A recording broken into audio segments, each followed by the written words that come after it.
Bows, TKOs, yeah. Bows, TKOs, we got bows, TKOs, yeah. Bows, TKOs, we got bows, TKOs, yeah. Bows, TKOs. We are live, Bows and TKOs, episode 9, coming at you early this week on this beautiful Monday morning as we just got back from Salt Lake City. Spent quite a few hours in the car, and if you didn't tune into last week's episode, I have one of my friends from college, Jace Tibby here. He lives in Prescott, so somewhat close, and we get to banter a little bit about his first UFC experience and UFC in general, so excited to jump in. But before we talk MMA, we got the one and only sponsor here at Bows and TKOs, Fueled Supplements. So whether you're trying to run a 4:0:40, lift 400 pounds, or enjoy life for another 40 years, Fueled Supplements has a variety of products that aligns exactly to your specific goals. Go to fueledsupplements.com, use my promotion code BUCKETS for 15% off. Once again, promotion code BUCKETS, BUCKETS. And we have a stacked show with UFC Nashville coming up this weekend. Another fight night card that is in a location. I love when they go somewhere else besides the Apex, Jace, because, you know, the Apex, it's only for rich people. You really can't even get tickets for it. And I like seeing the city show out. Like, are they MMA fans? Are they going all out? What's going on? And it's cool to see each city and how they represent themselves. Do you ever tune into the fight night cards? Yeah, dude. Generally every weekend I'm watching the fight night cards, or at least I have them on. Cool, man. Well, we got some fights that have been announced. And we got some bangers as we have pretty much early fall, Abu Dhabi, some fight night cards getting built out. In bantamweight, we got Adrian Yanez, Jonathan Martinez, two guys right outside the top 15. That's going to be a scrap. You have any thoughts on that one?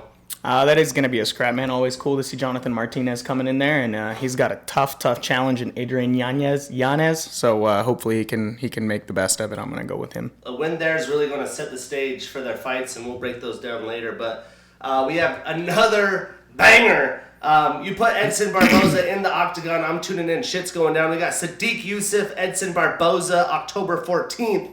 Woo-wee, what a scrap that is, Jace. Yeah, Edson Barboza, one of the OGs. Always love to watch him. Going to be a fun fight.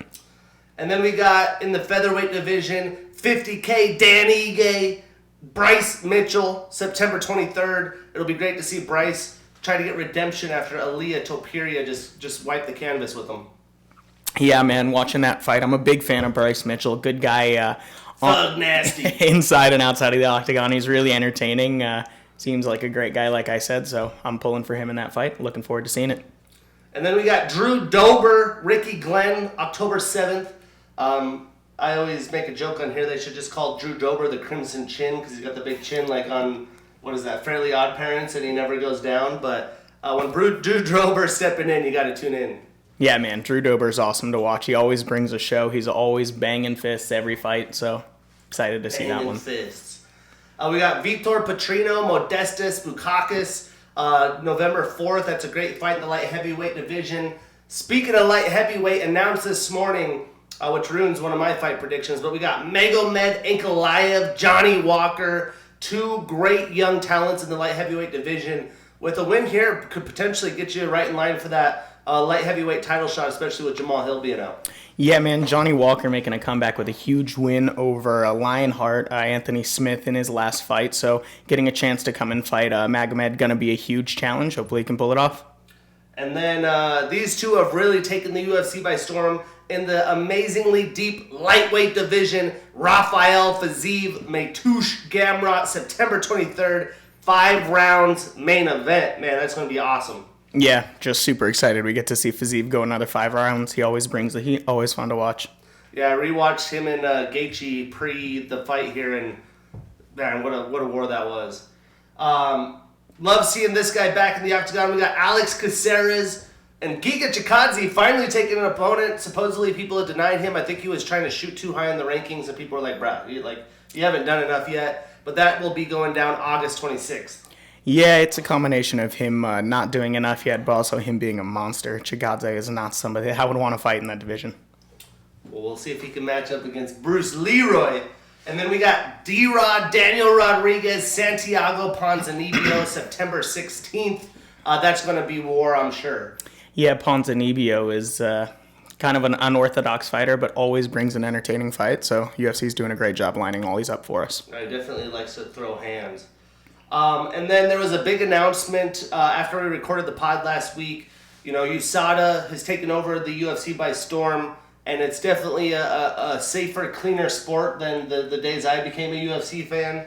And Dustin Poirier was giving a trophy for his 75th clean test in a row, which, you know, there are these days of tainted substances where you're getting barely anything coming up on a test. Kyler Matrix is fighting. I'll break that down later. He tested positive for Ostarine. Sean O'Malley had that issue, John Jones, and they call it a picogram, which is like a millionth of a piece of salt. So it's kind of crazy how intense these tests are. You could simply maybe, you know, go and get some mainstream protein powder or something like that. It could be tainted, but it keeps the sport safe. And all the amazing fights the Diamond's been in, 75th clean test. Not only does he lead in the octagon outside, but just his professional full package. Yeah, man, Dustin is definitely a guy to look up to. His integrity is unmatched in the UFC, and he deserves that recognition from USADA. And then we'll quickly glimpse through this. I did not watch this. I was in Salt Lake City for the best event this weekend. People are trying to debate that Terance Crawford and Errol Spence is the bigger event. I'm interested to see what pay-per-view numbers did for that in the UFC this weekend. I would assume they're relatively close. And the way Salt Lake City showed out, I don't know if you could beat the event that we saw this weekend, but Bellator versus Rizin 2 is about as good as it gets for Bellator in their events. But there was a brutal happening before the event even got started. AJ McKee, the main event of the evening, out with staph infection. And staph's one of those things, you can kind of control it, you kind of can't, but you definitely are not going to get approved to make the fight. So Roberto Satoshi, late notice fill-in, and defeats Patricky Pitbull, the older brother, via round 2 TKO. I mean, golly, what a performance there. Would have loved to see the Bellator round off, but now I got to keep my eyes on Roberto Satoshi. That's a massive win for him. Another clunker here. The Bellator division wanted to start a flyweight division. They were going to crown their first ever flyweight champion. And Kyoji Horiguchi, Makoto Shinryu, no contest, accidental eye poke. I went to Las Vegas and saw that happen with Sean O'Malley, Pedro Munoz. It definitely takes a little bit of the energy out of the air. But the rest of the card was solid. We had Kana Watanabe defeat Veda Arteaga via unanimous decision. Probably one of the better quality matchups on the card.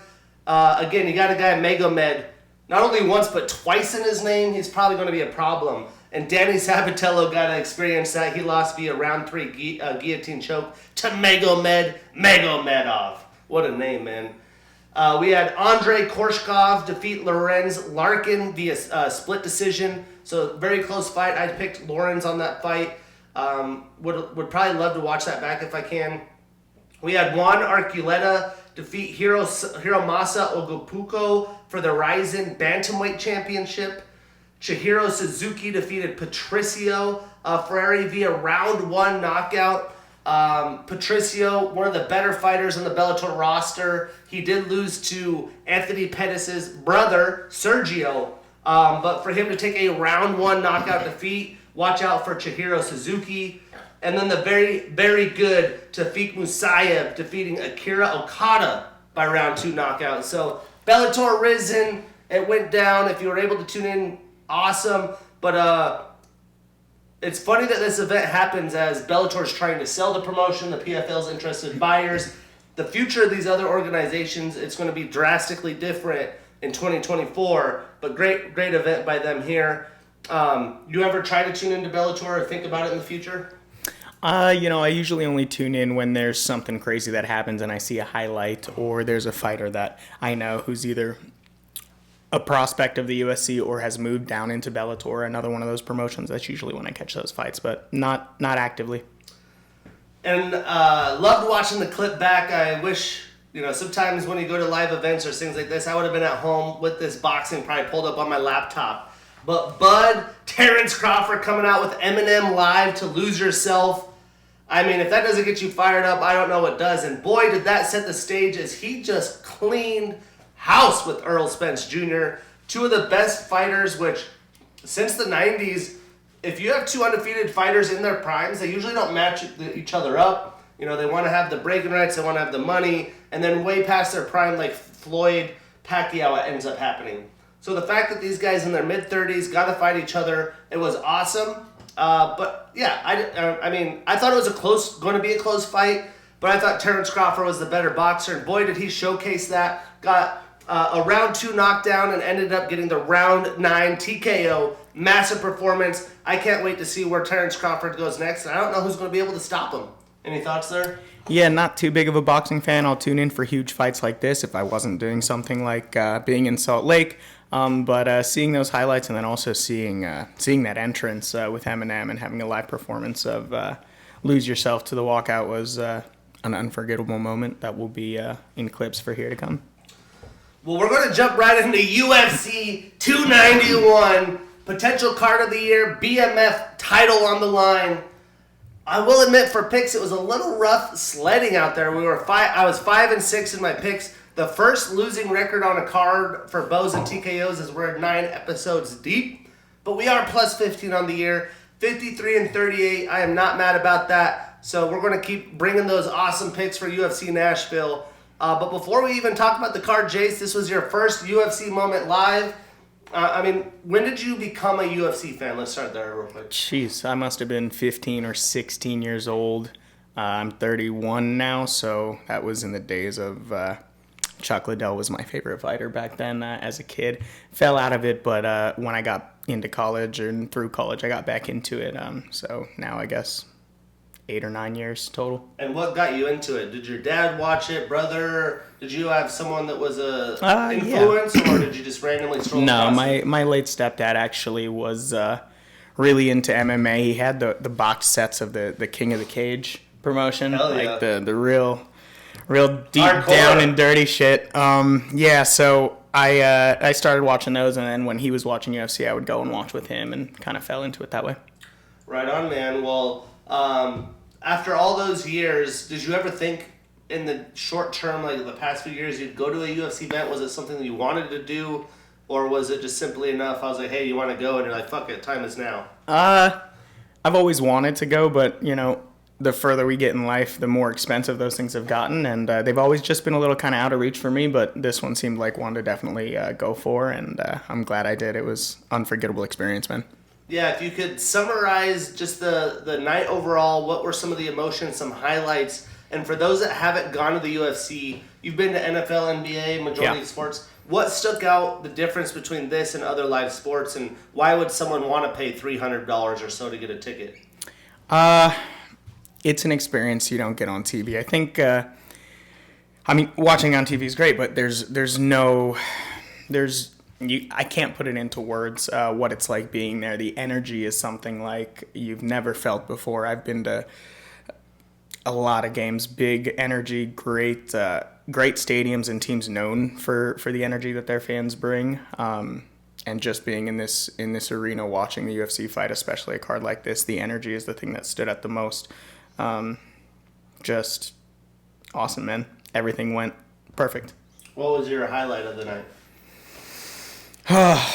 Well, I lost my voice. I'm sure you can tell, but the highlight of the night. Oh, there were so many good moments. It had to have been Justin's head kick, though.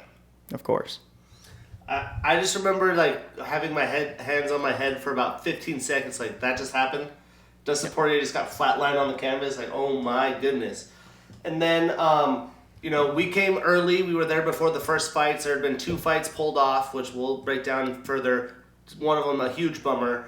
So a little bit shorter of a card, but the high quality fights there. And usually when I go to Vegas, most people don't come until like the main event pay-per-view, maybe even a couple fights after the main event. So for me, the thing that stuck out was that place was packed early, way before the main card was completely sold out. We even got a little seat upgrade if you want to share that story. But what did you feel like the environment was in Salt Lake? What was your takeaway from Salt Lake as a UFC fandom? And obviously there's a lot of people that traveled like we did, but what was what was the Salt Lake experience like, and how impressed were you with the MMA acumen and fans there? Salt Lake was awesome, man. Most of the people who came out, we made a few friends that we ended up going out with after the fights. But I mean, the people who go to these things are not casual fans. Most of them aren't casual fans. So it's really fun being there to always be able to strike up a conversation with anybody around you, and everybody knows exactly what they're talking about. And what was your thoughts on just how busy it was there early and how loyal the fans were? Because it's a long night, you know what I mean? Yeah, man. It was like you said, we were there early. We were there before the first fight started, and a lot of people were there before the first fight started. Even when you watch on TV, you can see the prelims, especially early prelims are on ABC, son. Are totally dead, right? So. It was an awesome experience, man, just to see how full the arena was early on. And you want to share the seat thing and yeah, man. set that up for us? Yeah, we got there early in hopes to just move forward and get maybe a few rows ahead of where we were supposed to be, and we were able to get probably some of the best seats in the house. Could stand pretty much the whole time. Really, really nice. Yeah, I've done this in other cards because, again, people don't show up forever. You could watch half the event in a better seat. But I've always got kicked out and always had issues. I always will try to find the most precarious areas. Like, no one bought this seat, you know? And I'll look on the apps beforehand to see what seats aren't sold. But it was a sold-out event. Dana White usually has a post-UFC press conference. He was not there. He's on vacation in Italy. But he had tweeted out, broke the gate record, broke the attendance record for the Delta Center. Go, Jazz, go! The UFC ends up doing that. You think about all the Jazz games and the history and the intense fandom there. The UFC just crushed what they're doing. And as we got there early, you know, this is his first time. We're pretty low down on the second 100 level. But the way the Delta Center works is you got the rich people, you got the 100 level, the suites, and then the 200. There's no 1, 2, 3. So if you're in the 200, it's pretty far up there. So we got to skip the whole rich people, 200. We went down to the 100 right as you walk out. Went to the edge so you could even stand up in your seat, and our whole row ended up getting filled out besides maybe 3 seats, and we were 2 of them. You know, if we would have moved 3 seats this way, they would have kicked us out. 3 seats this way, we would have got kicked out. And as the night, you know, I wanted to know all the people around me because usually I'm fired up. I'm asking people what their UFC experience is. I'm plugging the podcast. I'm meeting people that, you know, have good stuff. I'm betting drinks. And it was kind of weird because I didn't know if we're going to get kicked out. So I was like, should I meet these people yet? Should I wait? The night just kept going. I was like, dude, we might get these seats the entire night. And that ended up happening. And if I could have chose a seat in the arena, there maybe been 20 other seats I would have chose. But that was probably one of the best seats in the house. So it made for an awesome night to see 9 finishes out of 11 fights. And we'll break those down in detail. And the last thing I'll say is the only bummer is they don't serve hard alcohol in the arena. If Shane's going to UFC, he's trying to put some shots on the line. He's trying to get a little loosey-goosey. And after a couple of Modelo's, dude, I was feeling heavy. I really couldn't pour back the drinks that I wanted to drink. The only light beverage was an Arnold Palmer. So that was a little bit of a Debbie Downer. But other than that, an amazing night. And I can't wait to break down the fights. Any last thoughts? Yeah, I'm cool with beer. I had a lot of beer. Great night, man. Are you going to go to a UFC again? 100% yes. He said 100% a lot. 100 piece, son. Well, yeah, so Debbie Downer, day of weigh-ins, 2 fighters missed weight. 2 fighters I'm hyped about. Benicia Salvador, 2 pounds over. CJ Vergara said, you know what? We're still fighting. But Michelle Prajeda, a guy that consistently misses weight, is 3 pounds over, which, you know, Wonder Boy's been in this game a long time. He's not fighting for a lot besides, you know, clout, resume, legacy, maybe a little bit of bread. And he didn't want to deal with it because he had fought other guys that came in heavy. And, you know, a guy like Michelle, he's going to blow up way bigger than Wonder Boy during the fight. You don't need any disadvantages to your name. Especially you take a loss here, you're not going to get high-quality fights again. So, you know, there's so much on the line for Wonder Boy. But what really irks me and is, you know, pretty viral right now is that Wonder Boy did not even get his show money.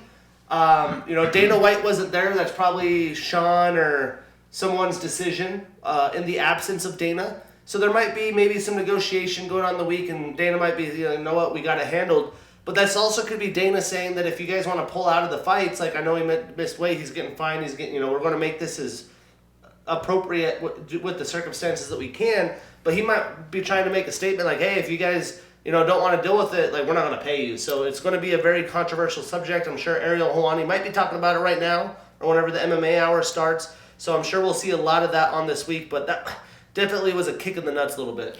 Yeah, I don't know if it's Dana making a point or, there's so many things that could be happening that we wouldn't know. Maybe he got a call in Italy from Dana saying, hey, man, you did a crazy camp. You're in shape. I've got a couple opponents lined up for you. We're going to make it right on this next fight. Maybe we'll see him in a month. I hope so. I really do. I would have loved to see Wonderboy. That's one guy I have not got to see. But I did see a lot of guys I've never seen live this weekend. So, again, a fantastic experience overall. Well worth the 22 hours in the car. Yeah, 22 hours. Well, some good fights we did not break down. The first fight of the night, pretty much could have guessed this. I would not be surprised that this was going to be the way to victory. But Miranda Maverick getting back on the winning track with a round 3 armbar victory over Priscilla Kohara. And, that's Jace's favorite friend. You got to enjoy a beer with her at the bar afterwards. And that's one thing that people don't understand about the UFC. If you're going in there again, they're spending money. It's going to be quality fans. People are really going to care about it. People love to banter, bet drinks, and it's a whole deal. But you're going to see stars out there. There's so many people that are coming, sitting ringside. Even the fighters going out post events. There was a big after party. There was a long line. Jace didn't want to wait. That was his fault. You know what I'm saying? It was good. I'm sure there was a ton of fighters there. I heard guys partying with Kevin Holland the night before. Like, all these things. Like, you can get in some shit if you want to get in some shit, especially if it's in Vegas. But yeah, you got to see Priscilla. I mean, how cool is that to see? I think you took a photo with Brett Okamoto, some happy dad dude I don't know about, and Priscilla. What was that experience like? I'm not much of a selfie with some famous people, but Jace was eating it up, so tell me how you like that. Yeah, man, it was a fun experience just to get to see people who dedicate their lives to their craft and have gone on to do really amazing things. Those guys are idols of mine, not necessarily personally, but anybody who's willing to work the way that they work to get to where they're at. Worth meeting, sharing a little bit of a conversation. If you can get a picture with them so you can remember the moment. And you'll realize the fighters are just regular-ass people. It's not like the NFL. It's not like a lot of sports where they're like glorified worldwide superstars and they have to have security everywhere they go. Like Priscilla was there with a couple of her friends. She doesn't speak English. She's having like quite a few beers, had a rough night in the office. And Jace wanted to take a photo. I think he got her a beer. Another guy that we met up with actually got a photo of them facing off, and she looked pretty intimidating. Pretty awesome photo they probably pulled there. But great win for Miranda Maverick. And then we had, in my opinion, probably the best quality fight of the night when it goes to 3 full rounds of action. We had Uros Medic with a round 3 knockout, a fantastic spinning forearm. Not quite a fist, the forearm landed. I'm sure people have seen it. The clip's viral. I haven't seen a lot of the clips because we've been back to the action this week. But huge knockout over Matthew Semmelsberger via the spinning forearm. What a fight that was, huh? Yeah, that was an incredible fight. I'm surprised that one didn't get a bonus. We were talking about it in the car. I thought Dana was going to be real generous with these bonuses tonight. He was, but I think this one was one that he overlooked. Definitely one of the best fights of the night in my book. Yeah, I mean, Semmelsberger almost got a round 1 knockout. How Medic, his last name could be Medic. He got a revive pack or something and got after it, man. It was awesome to see. And then probably one of the weirdest fights of the night, Jake Matthews with a round 2 rear naked choke after a supposed below the line shot, which were really, in my opinion, toes under the ribs, right in the liver shot, shut him down. It was very controversial, kind of a weird thing, but Jake Matthews getting the win with the short notice opponent. Yeah, man, this is the fight that blew our parlay, our lock. Yep, Chase's lock for the 4-fight parlay was 2 decision.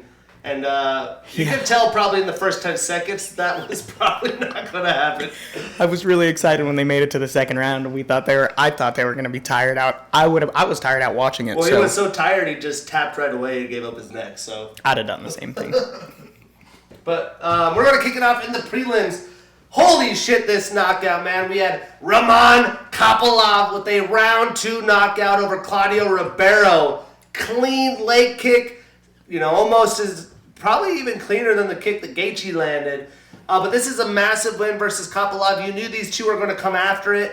And we talked about the fights we didn't even break down. There was so many finishes early. You knew getting to the main card, shit was about to pop off. And I just thought Roman looked amazing here, Jason. Yeah, dude, massive head kick right in the beginning of the second round. I wasn't expecting it, but Kopylov came out swinging the whole fight, and it was a great fight to see. It really made the energy go up to another level in the arena.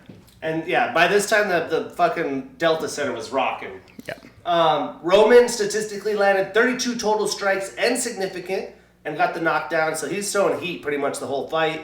Claudio didn't shy away from that much either. 33 total strikes, 32 significant, so pretty damn similar in the striking. He was 0 for 1 in takedown attempts, but it really wasn't much of a takedown attempt. So Roman now extended his winning streak to 3, 2 of those this year. Claudio starts a new losing streak. He moves to 2-2 in the UFC. And Roman, in the post-fight interview, he called out Sean Strickland, which power to you, love it. I think that'd be a great fight. I think fight fans would enjoy it. But I don't think the UFC is just going to jump him into the top, 6 in the division. That's a very tough division. So I'm saying maybe he takes on Junyon Park, the Iron Turtle, who's on a tear, or Marc-Andre Barrio. I think those would be fantastic matchups. And for Claudio, give him Kyle Dacus or Christian Leroy Duncan. Those are all good prospects that have been around. I mean, Kyle's not really a prospect anymore. But there's not a lack of fights in this division, and I can't wait to see what Roman does next. Any thoughts on those potential opponents? Or Yeah, I hadn't watched too much Kopylov before this fight started, but I'm definitely going to now. This fight was one of the most exciting fights of the night. I'm going to say that about every fight when you have 9 out of 11 finishes. I mean, it's just insane. But it was great for him to call out Sean Strickland. I think that's super funny. I think that's going to make some great social media content for Sean. Yeah, imagine him just talking about Russia and shit. And, yeah, man, I think moving forward, both those fighters deserve another test. And then we had my guy, Benicio Salvador, did not look so phenomenal this night, as it was all CJ Vergara with the unanimous decision. There could have been a little bit of the weight cutting issue. He didn't make weight. He looked pretty brutal on the scale when I saw the images. The thing that was weird for me, I love CJ. CJ's been there. He's fought some high-quality opponents. He did not throw with the volume and pace that he typically does. Usually he's the aggressor. Usually he's throwing a lot of volume, and we did not see that. We even see him try to wrestle. So it's just a weird situation. But CJ, again, he's fought some quality opponents. He's got that experience. He was calm, cool, collected, and he really just picked his shots, and it ended up getting the job done. And you could tell it was frustrating Vinicius. Venetia is a little showboaty, hands down, rolling the shoulders, doing whatever. I think he wasted a little bit too much energy being a showman versus actually going out there and putting on a fight. What was your thoughts here? Yeah, just a bummer that Phenomeno didn't show up the way we thought he was going to show up. He really got beat up in that fight. They were, trading shots, but CJ was landing the better of him. You could tell after the fight he was in a great mood. It was an awesome fight to watch. Yeah, he was chilling on the concourse with the fans for 4 hours. Yeah. After his fight, he was trying to live in the moment, baby. I don't even think he watched the rest of the card. He was just hanging out in the concourse, taking pictures for 4 hours. Seemed like a really cool guy. He was there when we were leaving the arena at the end of the night. Yeah. Still. And statistically, CJ, did work. He had 109 total and significant strikes. Salvador did land 89 total, 88 of those significant. I will say when Vinicius did throw, he threw with some vengeance. He was trying to get a knockout. I think he realized that he didn't have the energy to try to win a decision, so I think he was being a little conservative with his energy load, but when he was throwing heat, and he was 0 for 2 in takedowns. I expected CJ to be the guy looking to go to wrestling due to Vinicius' striking, and that was not the case, as we took our first L on this fight here. But CJ extends his winning streak to 2. He is 3-1 since 2022, been pretty active, nice little winning streak. And Vinicius extends his losing streak to 2. He is now only 1-2 in the UFC with the Dana White Contender Series victory. So back to the drawing board for the young Vinicius. He is young though, right? Lots of room for growth. CJ's 32, he's 27. You can definitely see the difference in experience there. But what's next? I'm saying give me Vinicius and Jesus Aguilar. That would be a fun fight. And for CJ, I think he earned a dance with Jeff Molina. Nice little step up. That could be a fantastic performance. Yeah, man. What's next for me is to talk about the next fight on the card. Nice. Well, we got Gabriel Bonfim with a round 1 submission via guillotine choke over Trevin Giles. The way Jace highlighted Trevin Giles was what? What was your breakdown on that? Athlete. Well, you want to talk about an athlete, Gabriel Bonfim, undefeated, 15-fight winning streak. Not only did he power through Trevin in about 30 seconds, but then he just said, you know what, I'm going to lock this neck up. I got a signature move. And, you know, we saw Jack Della a couple weeks ago. Doesn't always work to pull guillotine. But goddamn, his guillotine's nasty. He locked it in, got the quick win. I want to see more of this guy. He just defeats people so fast. But this is a high-quality opponent, an athlete in Trevin Giles. Yeah, man, he just bombarded him. Couple strikes, quick guillotine, ended the fight. To be honest, I was out in the concourse getting a beer. But I watched it on the screen while I was out there. I think you were also getting a beer. Yeah. Cool, I didn't miss much. So, unfortunately, I missed that show. But it was cool to watch on TV. And statistically, not a lot to break down. Only 3 total and significant strikes with the submission attempt and the takedown. And Trevin only landed 1 total and significant. So Gabriel again extends his winning streak to 15. He is 3-0 in the UFC. Nobody's going to want to mess with the Bonfim brothers. Trevin ends his 2-fight winning streak and starts a new losing streak. It's always tough, you know, getting a winning streak put together just to take an L to a young up-and-comer. But I'm sure Giles is going to be all right. I do think it's going to be kind of an interesting scientific matchmaking for Bonfim next. Because you could easily just jump up and be like, all right, let's put him in with the killers. It's like, oh, we can ease him in a little bit still. My money is they're putting him up a ways, but not like to the top 15. I think maybe Eliza Zaleski or Chaos Williams. I think those would be awesome tests. And for Trevin, a fight with Francisco Trinaldo would not disappoint. 2 veterans clanging and banging. Yeah, I think moving Bonfim significantly up the skill ladder is definitely something you want to do. Maybe not in the top 15, like you said, but somewhere close, maybe a gatekeeper to that top 15. He hasn't even gotten like a minute of fighting in. I mean, shit. Excited to see him move forward and see how fast he can climb to the top of this division. So in the prelims, we had a Miranda Maverick submission, Yaroj Medic 3rd-round knockout. We had a Jake Matthews submission, a Roman Kopylov knockout, and we had 1 decision and another submission. So 5 finishes before the main card. I was pretty fired up by the time the main card came around, especially because the opening fight is Big Mouth Kevin Holland, who I have not seen live. He's an antic. He had a great walkout experience. And I was just fired up. The juices were flowing, as you said last time at this point for me. How are you feeling come main card time? Juices were flowing. Really excited to see Big Mouth, watch him come out, watch him fight. Didn't get to see much. It was my first real pick. Kevin Holland's 2nd round. His first lock. It didn't quite happen. But I don't think you picked Kevin Holland at all. No, I picked Michael Chiesa. You know, being an analyst, sometimes you don't want to go with just the casual pick, like, oh yeah, I'm going to go Kevin Holland. No, I thought there was a clear opening for Chiesa in the ground game, and it was not pretty as Big Mouth got the round 1 submission.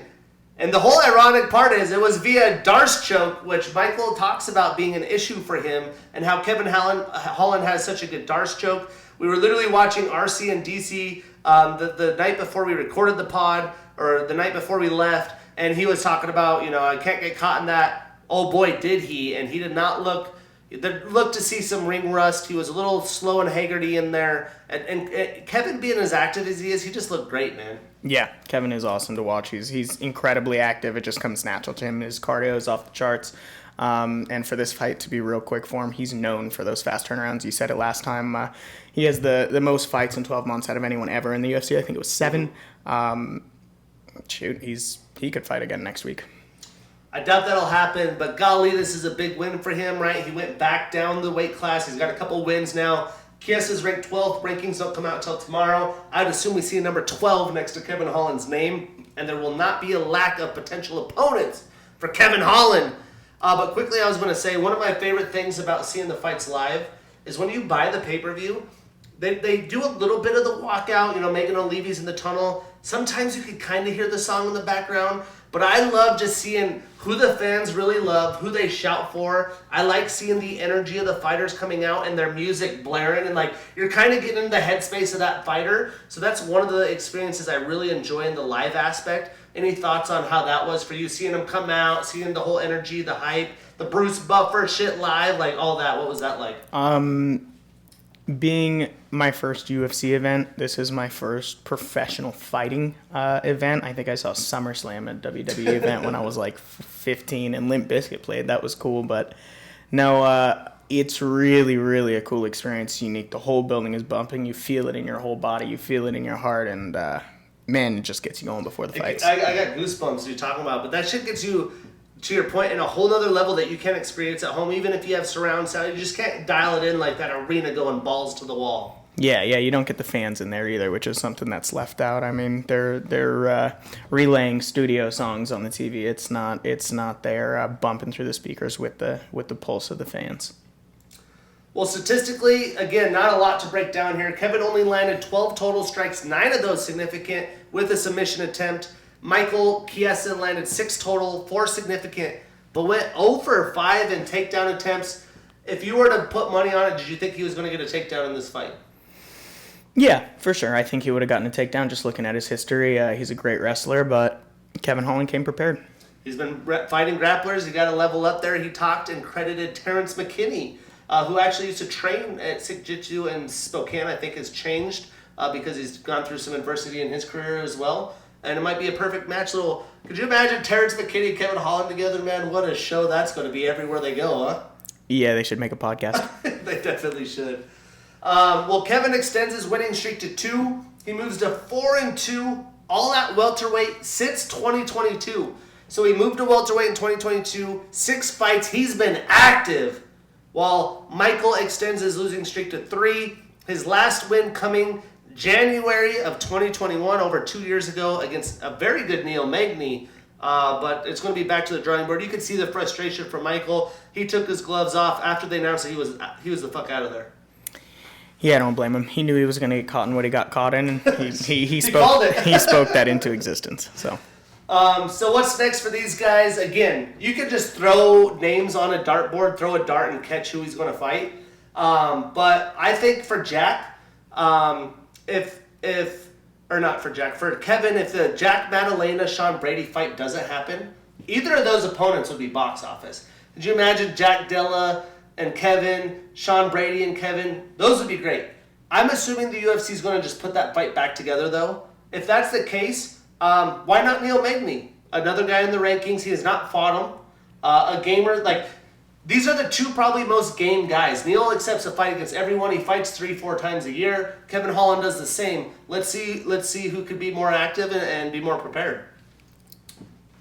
And for Chiesa, just put him against Michel Pereira. He didn't make weight, give him that fight. I would assume at this point, Chiesa's 35. He's still in his prime window at the edge of it. But not being as active as he hasn't been, he needs to get in there and continue to fight. And he needs to get right back to the drawing board. Yeah, man. Clearly he had some of that ring rust. Clearly it wasn't working out for him early against Kevin. Now that he's got a little bit more experience of legitimate octagon time, put him back in there, see if he can get in there quickly and turn the ship around. So moving on, just the whole embedded experience of this fight. Bobby Green with the mask, staring down Tony, saying, "You see that?" What did he say? The fright, fear in his eyes. Fearness in my eyes. He's like, "What do you see?" I thought it was going to be Bobby coming out in a quick knockout, but Tony talked about how great the camp's been, how great his mental health is, and just where he's at. And this fight was a fun 3-round back and forth affair. I did not have Bobby Green finishing via arm triangle, my favorite submission on the bingo card, but golly, was this just a wild fight. I mean, there was a moment that I was clowning Tony for. He did a double leg and really gave up on it and just flopped on his back. I'm like, what the hell kind of move was that? It was looked like a penguin flopping down. But it was cool to see Bobby Green let him go. And, to be honest, it was kind of cool seeing Tony have a little bit of resurgence and actually out there, making a fight happen. Yeah, Tony looked better than I think anybody thought he was going to. So you got to give him credit for that. He still got beat up. Bobby was throwing punches all night. His volume was incredible. It was just crazy to see, like you said, Tony, kind of his resurgence, that chin coming back after some of those gruesome knockouts. But yeah, we knew all along that Tony wasn't going to be able to pull this one off. And you want to talk about volume and stats. Bobby really did work in this department. 145 total strikes, 137 of those significant with the submission attempt. and Tony only landed 62 total, 54 significant, so less than half the amount that Bobby landed. And he was 0 for 3 in takedown attempts, you know. I figured if there was a way for victory for Tony, it was to mix in the grappling. He tried. Bobby's got some wrestling, you know, background and chops of himself, and it didn't work out. So Bobby, he's had a weird year, man. He had the no contest, which I thought he was going to win. Had 2 losses in a row, so he starts a new winning streak, getting back on track. And for Tony, the losing streak now extends to 6. The man that once had 14 wins in a row in the light heavyweight division, had a fight with Khabib booked, now to a 6-fight losing streak. His last win, Donald Cerrone in 2019. The future is definitely a little bit murky for this fighter. But what's next? If you want a certified banger, let's just keep Bobby going with scrappers.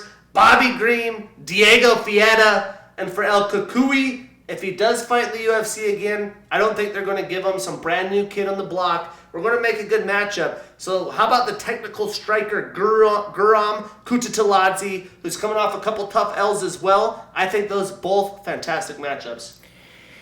Yeah, man. I think both of those would be great matchups. I don't know if El Kukui is going to make it back. His heart is clearly there, but his body clearly cannot handle this anymore. It's all going to come down to his contract situation, how the UFC feels. So he posted on Instagram a pretty heartfelt message, and I think he understands like it's going to be a long meeting with them, and kind of like, dude, what is your future, you know? Then the moment of the night for me, I have not seen the Black Beast live. I thought it was a little too late. I thought he was past his prime. He came in with the fucking 6-pack, and woo-wee, did he put on a show. The bell rang, and he put a flying knee. A 280-pound man, flying knee down another man. Performance of the night, 50 G's with the round 1 knockout over Marcos Rogerio de Lima. Man, what a fucking event there. I'm going to pat myself on the shoulder on this one. First thing I said on Tuesday was round 1. Derek Lewis knockout. And he didn't disappoint me. And he didn't even have to hardly throw any punches doing so. No, he didn't hardly at all. Again, besides the Gaethje head kick, it was probably the biggest shocker to see Derek Lewis even try a flying knee. I don't think we've probably ever seen that in his UFC career. But he is, again, the standalone holder for most knockouts in UFC history. Matt Brown tied him. He said, I'm doing it again. He announced that he's a free agent. His future is going to be very interesting. The PFL might throw a lot of money at him to get Ngannou Derek Lewis too. Could you imagine PFL trying to get some livelihood off that fight? He could come back to the UFC. There's not a lack of opponents.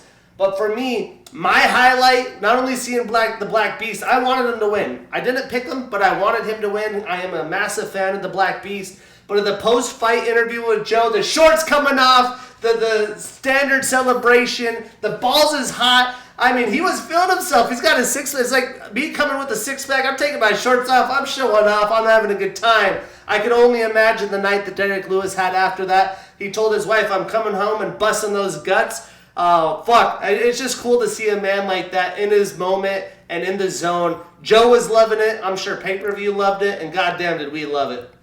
Yeah, man. He really I mean, just when you think things can't get more exciting, Derek Lewis comes in there, and I'm glad I didn't get up to go get a beer before this fight started because that was incredible. It was fireworks. It was awesome, man.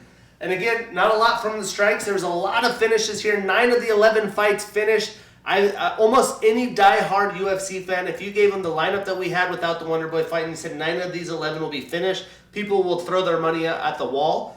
I'm kind of a weird cat. When there's super fast finishes, I'm just like, I would have loved to see Derek Lewis trade some hands. You know, some of these quick finishes, Kevin Holland, Michael Kiss, I would love to see that. Actually, I probably didn't need to see that one. It looked pretty rough. But some of those good fights, it's like I would have enjoyed to see a little bit more at the moment. I want my full money's worth. But hey, I'm clapping. I'm happy. Derek landed 20 total strikes, 17 significant with the knockdown. I don't remember Marcos landing strikes, but he did land 2, one of them significant. So Derek cleans his slate, 3-fight losing streak out the door, starts a new winning streak. Marcos ends his winning streak as well and starts a new losing streak. So, for me, if the Black Beast is staying in the UFC, which after that, does Dana let him walk? Come on. There's no Your way. knockout leader in history. He looks like he's fresh. I don't think you let him walk. I think you bring him back, get him a contract, and put him up against Jairzinho Rosenstrike. That would be probably another first-round knockout from somebody. And I'm actually shocked these two haven't squared up before. So I think that'd be a great heavyweight showdown. And for Marcos, give him Alexander Romanov, who's had a weight-gaining, supposedly life-changing fucking year. A good back-on-track fight for both men. That's a win-win. Yeah, man. I think those would be great fights, especially against Rosenstruck. That would be fireworks. I'd throw my money at that card no matter what. If it was a pay-per-view, I'm sure it would be. Yeah. I think Dana White can't let Derek go. He's got a six-pack. He's looking better than debatably he has or ever has, at least his body shape. And I'd like to see him go a few more fights at least. It's a very loose six-pack, but for a man like that, it looks good. I've never had a six-pack. And then we had the co-main event. Was rumored potentially might just be for the interim title after the Jamal Hill situation. And it wasn't, but damn, it was a good fight. And it felt like a title fight in my opinions. It felt like there was so much on the line. You know, Jan Blachowicz isn't getting younger. And Alex is still so green, but you've already seen the growth. Look at the people who took him down early in his career. It was a lot easier than what Jan had to deal with. I thought both guys displayed such well-roundedness. I thought Jan looked better than he did against Ankalaev. So I thought there was a lot of great things to see here. In my mind, though, the UFC is just salivating at the idea. You know, they didn't foresee Jamal Hill getting out. But is there a better seller right now than Alex Pereira and Yuri Prochazka? I mean, come on, man. That is going to be must-see TV. I would not be shocked, depending who else is on the card, which it could be later in the year. They're saying maybe earlier. That could be potentially Fight of the Year candidate there, too. Yeah, you see Alex and Yuri. I'd say put that on a card with the co-main being Rosenstruck and Lewis. Whew. That would be an incredible pay-per-view that I would absolutely Conor throw McGregor my money returned. at. Oh, Yeah, now we're talking. It'd be fun. I mean, I saw he entered the USADA pool a couple days ago. Yeah, I mean, he just texted why Sada, so we'll see if that's true or not, but we'll see what happens. This fight was tough to watch. It's been a hard stretch here for Jan with the, I think it was a no contest or a draw. The draw. Ankalaev. I thought he lost that fight, so maybe he should be happy with the draw. And then this one, it's a close fight, and you got a lot of people thinking this one's a bit controversial. I myself think it's a bit controversial. I haven't gotten a chance to watch it back yet. But man, I was pulling for the Polish power on that one. It was fun to see. I mean, both guys had their moments. Basically, for me, this was just Alex passing the charts. Can Alex take real damage at heavyweight? Check. Can he avoid the takedowns at heavyweight? Check. Can he last 3 rounds plus at light heavyweight? Check. So there was a lot of things that were good, but Jan won this fight. Jan, you could even look at the statistics and everything about Jan. The total control time and everything. Clearly, round 1 is Jan. Clearly, round 2 is Alex. This is where he rocked Jan. This is where he looked good. Round 3, I felt like Jan won 4 minutes of the fight, and Alex stole the last minute. Although, in that last minute, he landed a lot of strikes where Jan was top control with not a lot of action. We have to tell ourselves, can 10 strikes in a last minute really win a round when a guy dominated the first 4? If that's the case, I am not happy with that being the ruling. I think the UFC, if they could choose, 100% they want Alex to win this fight. They do not want Alex to lose this fight. I am worried that there's a little bit of, behind the scenes going on here, but I have not watched it back. Again, I was a few beverages deep. The juices were flowing. Your boy was fired up. We just watched Derek Lewis run around the octagon without his shorts. So yeah, I had all kinds of things going on. I have to watch it back. But I'm pretty confident I'm going to watch it back, have the same opinion. I think he got robbed, and I think that Jan, this year, brutal for him, and what do they do next? I have no idea. I feel for the man, though. You got to feel for him sometimes. Yeah, I've not seen several ground strikes from your back at that win a fight at the end of the third, but countless times I've seen somebody on their back being controlled by somebody taking them down at the end of the third fight, or end of the third round to win the fight. So, this one's a little tough, like you said. Pereira Yuri makes more money. So, moving forward, it's going to be cool no matter where Alex and Yuri go. Or, I'm sorry, Alex and Jan go. I hope the best for them. They're both really exciting fighters, and hopefully Jan makes one more title run. And when we look at the stats, I mean, they're pretty close. I'm not surprised. These are pretty common strikes. I mean, Alex round 2 put out more striking volume than the entire fight saw. But Jan landed 82 total strikes, 52 of those significant. He had 3 takedowns in 8 attempts, so not a great conversion. I would say some of those 8 attempts weren't really full attempts, but when he did get the takedown, he had major control time, and they don't show that on these stats. I mean, round 1, I would say it was about 4 minutes, and round 3, I would say about 2.5. So, almost 7 minutes of a 15-minute fight he had controlled, and in that first round, he was doing a lot of damage on top. So, again, you got to keep that in mind. He had 2 submission attempts.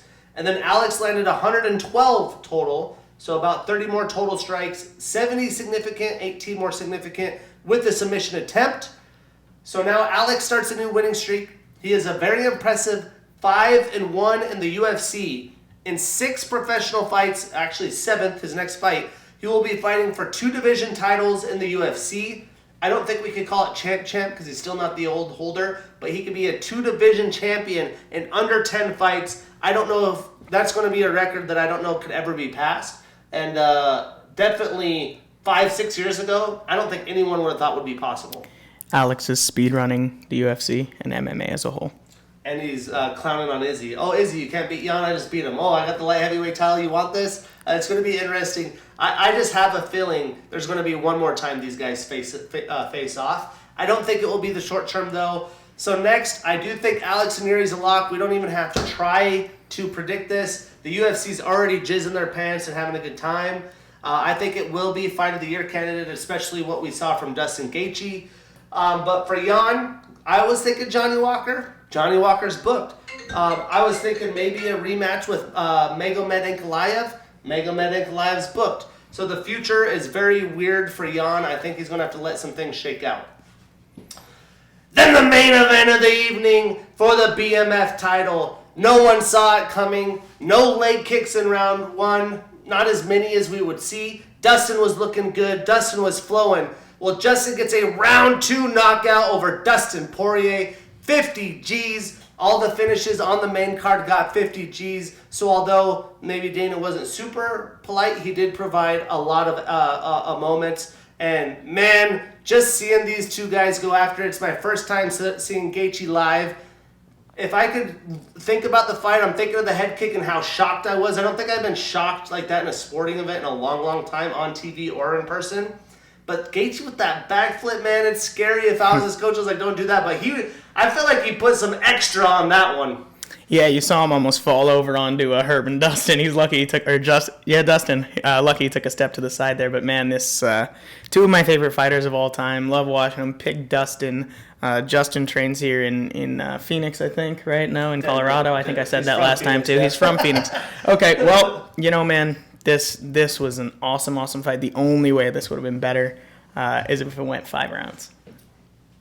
And that's what I wish I could have saw. But I'm happy about it. This will be a viral, most talked about moment for a long time. This really allows Justin to fight the top of the heap. Dustin, he's fought the top of the heap. He'll probably take legacy fights. And again, I thought the storyline would be leg kicks versus boxing. We didn't see a lot of leg kicks, but no one saw, including Dustin, the head kick coming. It was brilliant. Dustin did win with the boxing. I thought round 1 clearly was going Dustin's way. I was feeling good about him going throughout the fight. I just want to know, Kamaru had been training with Justin. I was watching their YouTube video blogs all week. Was Kamaru like, hey man, I want to show you this one thing that I've been learning about that fucked me up in Salt Lake City. You should check it out. Or was this Trevor Whitman? Trevor Whitman's like, hey, I know we don't throw leg kicks, but you're throwing, or some high kicks, but you're throwing one now. Because it shocked everyone, including Dustin. I'm interested to see if there was some knowledge on that. I'm sure Ariel Helwani will have Trevor Whitman or Gaethje on and probably ask him that question. So I'm really excited to see if that's it. Or if Justin just randomly threw it. Because at the end of the fight, they never do shit like this in the arena. I'm sure they did it on pay-per-view. They have all the tools to do so. But immediately after the fight, they put a side-by-side of the Kamaru and Leon Edwards high kick and the Gaethje, the fake left, straight to the head kick. It literally was exactly the same. You cannot tell me they did not prepare for that. Head kick city.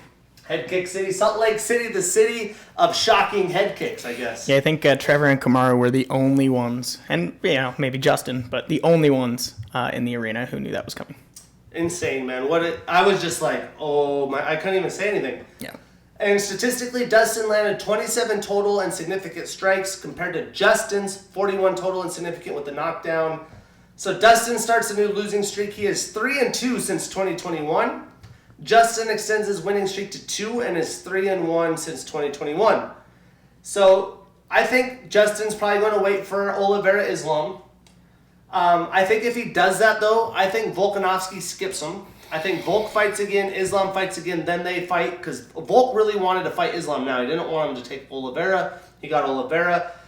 So Justin's going to risk, that could be a year and a half. That puts him close to 37 years old or 36 years old. Do you want to wait? Do you want to take a fight? If you want to take a fight, there's really not much there for you. So I'm really interested to see what happens. And for Dustin, if he's going to fight anytime soon, the only fight on paper that makes sense is Beneil Dariush. I would love that fight. I'm all for it. So let's make that happen. But any thoughts on the matches there? Yeah, I think Dustin and Beneil would be a great fight. I think the money would be there for Dustin to want to take that fight. It's risky, man. Dariush is a gamer. Justin, yeah, he's in a weird spot right now. Like you say, it's going to be a while, I think, before he can fight again. Maybe he'll take some time off, enjoy the tour as BMF champion. I wonder if they get the championship perks with that belt now that it's a real belt. No. They just had Jorge Masvidal in, grant the belt. That was originally Errol Houani's idea. A week ago, Jorge said he wasn't even going, and he's like, they should have the old BMF belt, the new BMF. All of a sudden, he was in Salt Lake, so really cool event. Man, just what a night. Yeah, man. Let me thank you so much for giving that opportunity to me for me to go. I had a phenomenal time. I wouldn't trade it for the world, man. I mean, this was...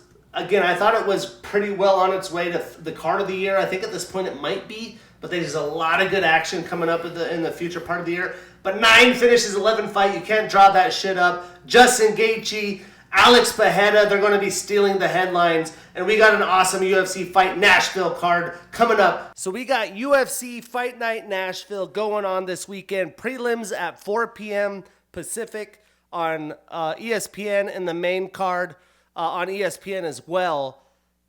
And to be honest, if you're not a hardcore MMA fan, this isn't, what we just got off of at UFC 291. It's not stacked from top to bottom. It's a great card, though. Nashville is in for a treat.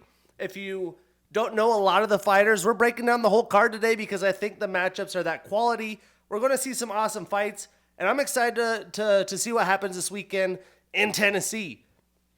We're going to kick it off in the prelims. We got Odie, the Jamaican sensation Osborne, 31 years old with a 12-5 record, taking on Asu Zulfikar Alamabayev, the 29-year-old fighter with a 17-2 record. So this is Asu's UFC debut. Definitely going to be a big ask against a very good Odie Osborne. But to be honest, Odie's going to have to deal with the grappling that Asu's going to bring to the table. I'm sure that's going to be Asu's game plan. Go for the takedown early and often, mix it in with some striking.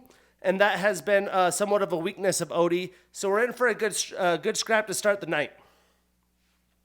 So Odie is a southpaw fighter.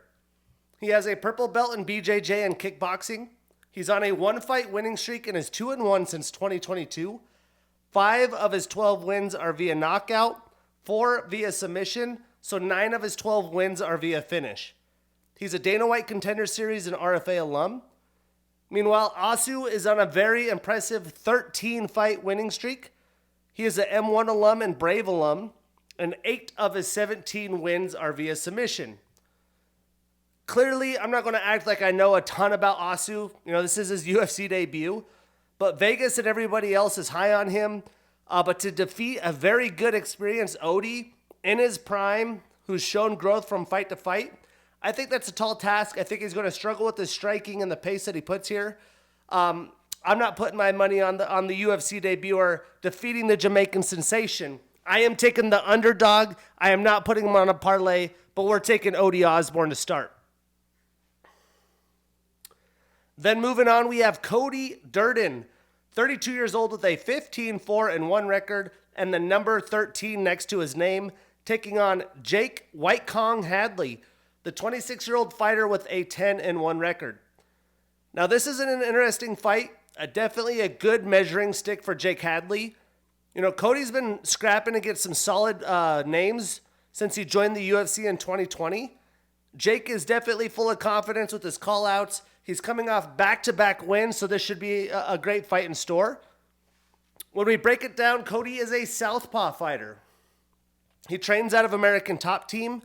He's on a 3-fight winning streak and is 4-1 since 2021.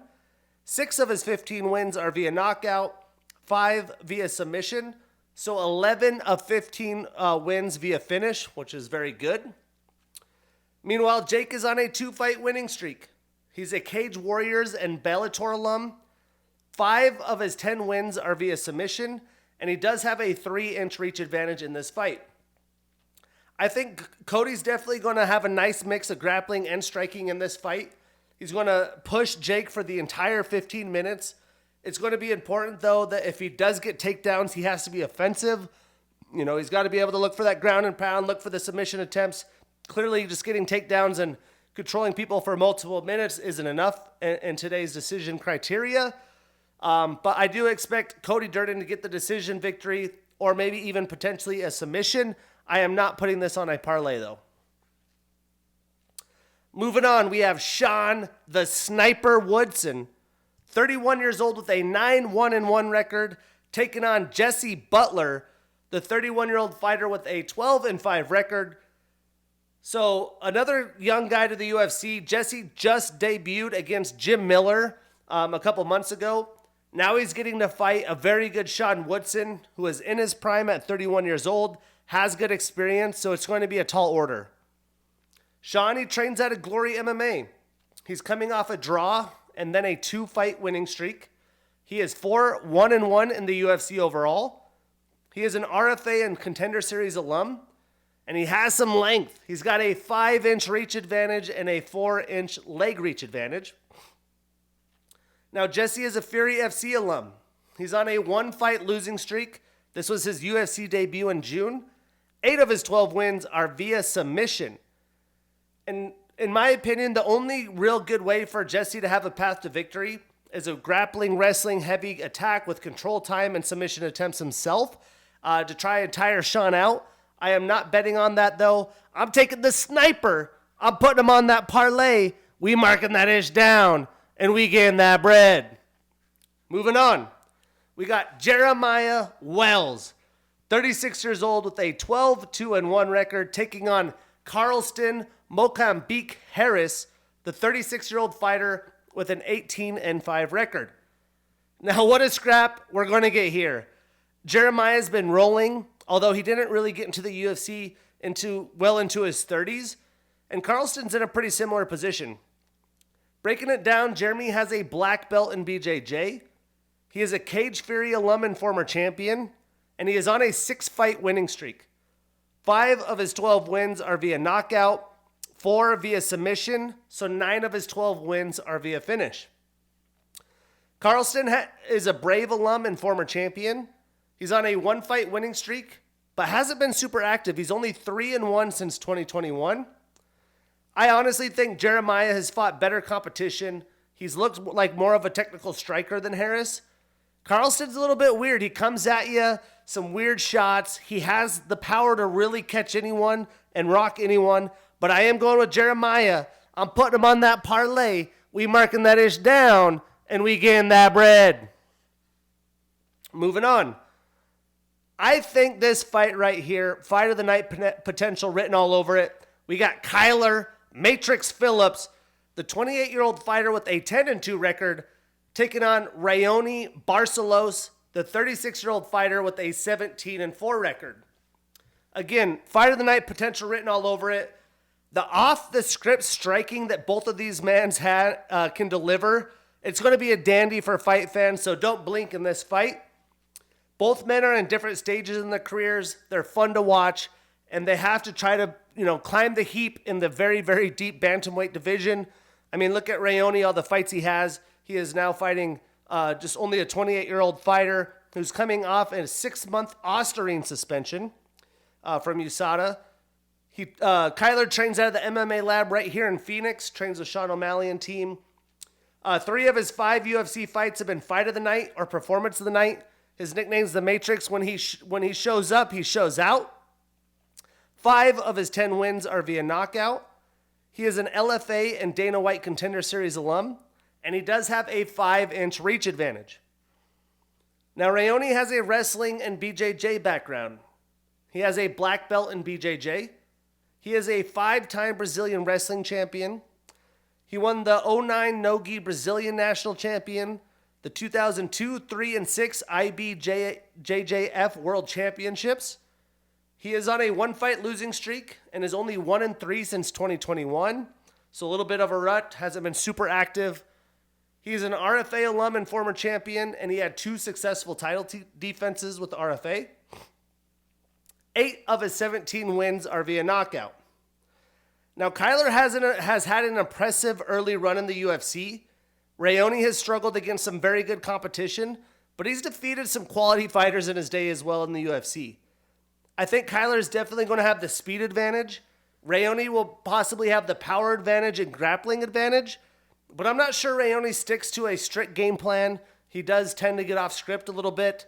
If he does fight a patient fight, I do think he has a real chance here. I think this is going to turn into a firefight, though. And with that, I'm going with Kyler. I am putting him on a parlay. We marking that ish down, and we getting that bread. Moving on. We got Billy Quarantillo, 34 years old with a 17-5 record, taking on Damon the Leech Jackson, 34 years old with a 22-5-1 record. And what a prelim headliner this is. I mean, again, maybe not the biggest names in all of the UFC, but this is a quality, well-matched up fight night card, even with some of the late fill-ins and some fight dropouts. But here in the prelim headliner, we're getting 2 quality veterans in their primes. They've had some ups and downs, but more ups in the UFC. They are both well-rounded fighters, and I can't wait to see this fight unfold. There's a ton on the line for both men, 34 years old in their primes. Billy, he's got a black belt in BJJ. He's a King of the Cage alum and former champion, Ultimate Fighter and Contender Series alum. 2 of his last 4 fights have been Performance of the Night and Fight of the Night. So again, Billy Cuban doing his thing. He's on a 1-fight losing streak. He is 2-2 since 2021, and 8 of his 17 wins are via knockout. Now, Damon trains out of Fortis MMA. He has a purple belt in BJJ.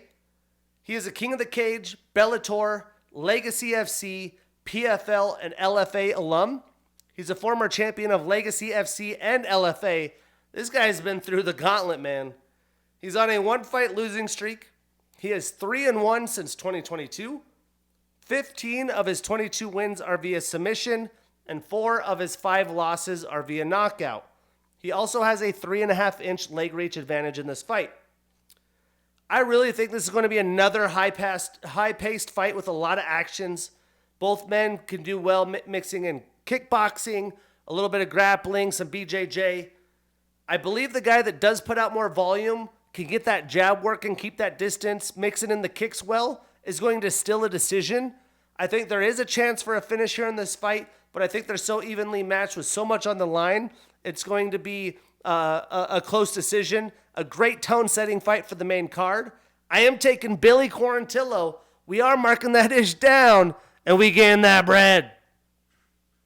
Moving on for the main card, we got some young studs here. Ignacio La Huala Bahamondes, the 25-year-old fighter with a 14-4 record, taking on Ludovic Mr. Highlight Klein, 28 years old with a 19-4-1 record. And both of these men, although early in their career, they've really showcased some great skills and abilities. They really have shown improvement in that level up in their game each fight. They really need to continue with consistent wins. You know, you get a win, you take a loss, you get a win, you take a loss. You're not really moving up the ladder. You got to consistently put up wins. A win here puts these guys on a great path, puts you right back into the mix, and probably the deepest division in the promotion, the lightweight division. So there is a ton on the line. Breaking it down, Ignacio is an Island Fight, Titan FC, LFA, and Contender Series alum. He's on a 3-fight winning streak and is 4-1 in the UFC. 9 of his 14 wins are via knockout, and he does have a 3-inch reach advantage. Now, Ladova is a southpaw fighter. He's coming off a draw versus Jai Herbert. He is 2-2-1 since 2021. 8 of his 19 wins are via knockout and 8 via submission. So 16 of his 19 wins are via finish. And he is a Cage Warriors alum. Now, Ladova has fought some tough names early in his UFC career. Ignacio has really showed off some flashy striking ability, but this could be the toughest test for him to date. I think Ignacio is going to be a little fast, more technical with the striking. If he could avoid Klein taking him down and controlling the fight, I expect a great performance from Bahamondes. If you don't know, now you'll know. I am taking Ignacio on that parlay. We marking that ish down, and we getting that bread. Moving on. We got Tanner the Bulldozer Boser. 31 years old with a 20-10-1 record, taking on Alexa Kamor, the 27-year-old fighter with a 6-2 record. Now, I say this a lot, but in the UFC, to get into the roster, you have to put up wins to continually stay on the roster. You could take a loss here. You do 3+ losses, though, you're really at the risk of any moment unless you've built a brand over time. Now, these guys have a little bit more of a brand over time, and the guy I'm going to talk about. But this fight really might be the last lifeline for Tanner Boser. Everything. He's riding everything on this fight. And taking on Alexa, who's still young, hasn't won since 2020, and very well can be fighting to keep his UFC roster spot as well. What does that equal? I think that equals a banger, and we're going to see a highlight victory here. Breaking it down, Tanner has a black belt in Shido Ryu Karate and a purple belt in BJJ. He is on a 2-fight losing streak and is 0-1 since he's returned to light heavyweight.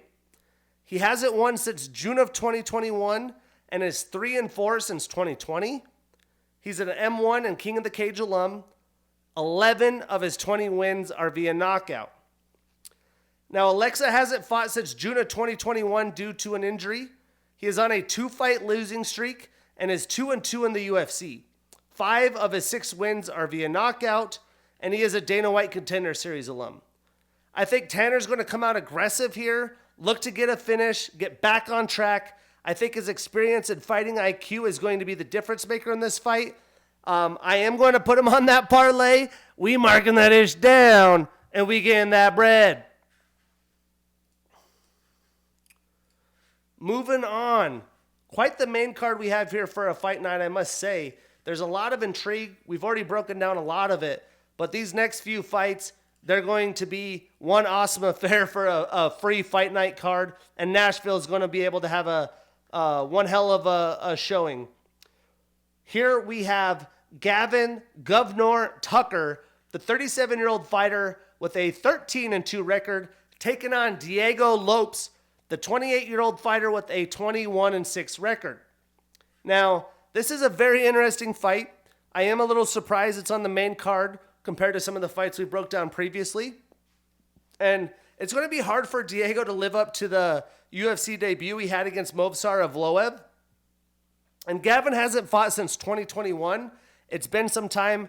And as we just saw in Michael Chiesa's last fight, maybe not ring rust, maybe not camp rust. I mean, there's got to be something going on there. The mental toughness you have to have in the preparation just to be able to come back in and be prepared and have your body flowing in the flow state, it's a challenge. When we break it down, Diego is a Fury FC and Dana White Contender Series alum. He's on a 1-fight losing streak, although it was just his UFC debut against a top 10 fighter. 11 of his 21 wins are via submission and 8 via knockout. So he does know how to get finishes with 19 of his 21 wins via finish. He has some reach as well. 6.5 reach advantage and a 3-inch leg reach advantage. Now Gavin, he's got a black belt in BJJ. He's on a 1-fight losing streak. He is 2-1 since 2020. 6 of his 13 wins are via submission and 4 via knockout. So 10 of his 13 wins via finish. Now Diego surprised in his last fight, but Gavin has wins over Billy Q, Sungwoo Choi. He's a solid fighter. I think he's going to have the better wrestling and striking and come back with a bang here. So I am taking the governor, but I am avoiding him on a parlay.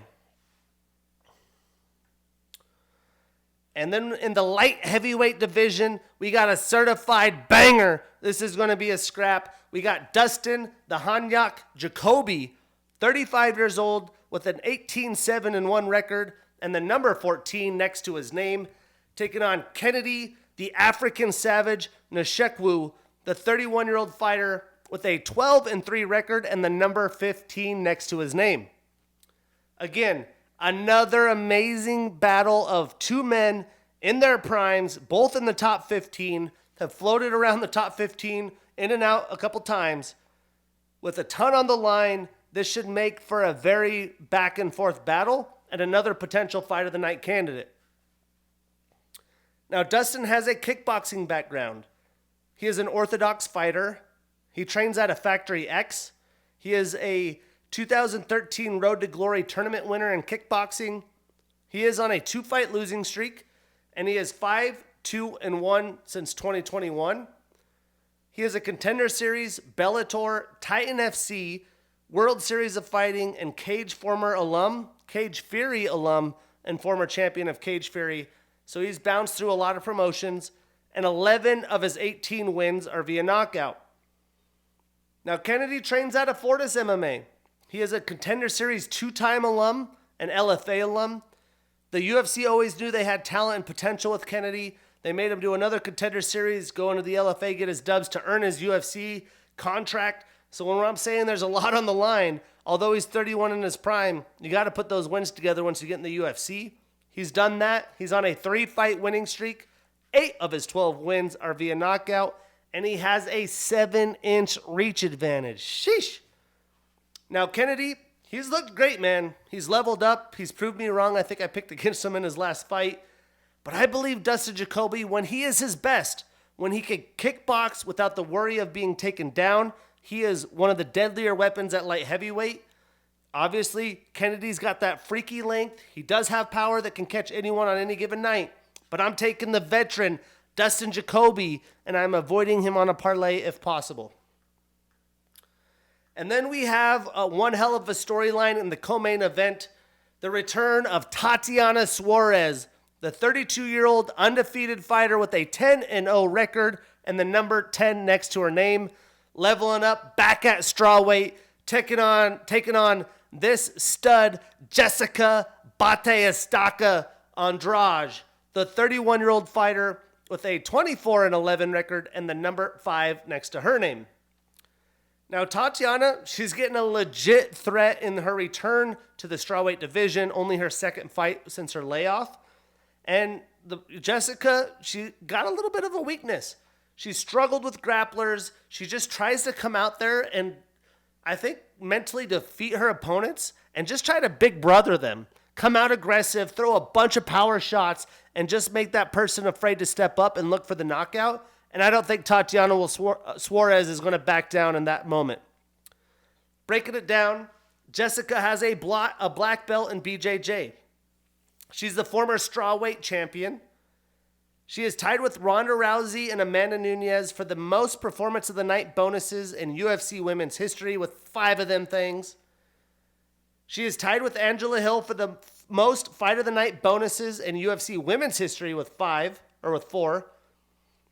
She has the most post-fight bonuses in UFC women's history with 9. She has the second most wins in UFC women's history with 15.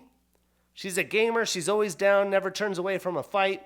She has the most bouts in women's UFC history with 24. She is tied with Amanda Lemos for the most knockouts in UFC women's strawweight division with 3. She is the only woman in UFC history to fight in 3 different weight classes. She had the first standing arm triangle choke finish last year, which won the 2022 Submission of the Year. Not everyone, I think the SB gave it somewhere else. But right here, Bows and TKOs, we gave it to her for the standing arm triangle. She is on a 2-fight losing streak. She is 2-2 since 2022. 9 of her 24 wins are via knockout, 8 via submission. So 17 of her 24 via finish, and 5 of her 11 losses are via knockout. Now, Tatiana has a wrestling and BJJ background. She's got a brown belt in BJJ. She's the former Ultimate Fighter alum and champion. She is undefeated on a 9-fight winning streak. She is 6-0 in the UFC. Before her injury and layoff, touted the next, future face of the UFC. 4 of her 9 wins are via submission, and she does have a 4-inch leg reach and reach advantage. I originally thought about taking Bate Estaca. I got burned on her against Erin Blanchfield.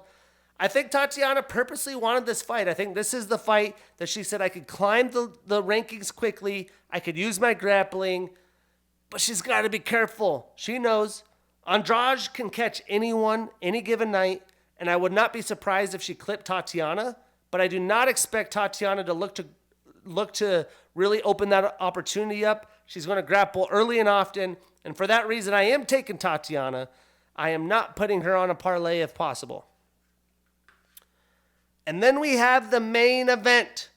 Corey, the Sandman Sandhagen, 31 years old with a 16-4 record and the number 4 next to his name, taking on Rob Font, 36 years old with a 20-6 record and the number 7 next to his name.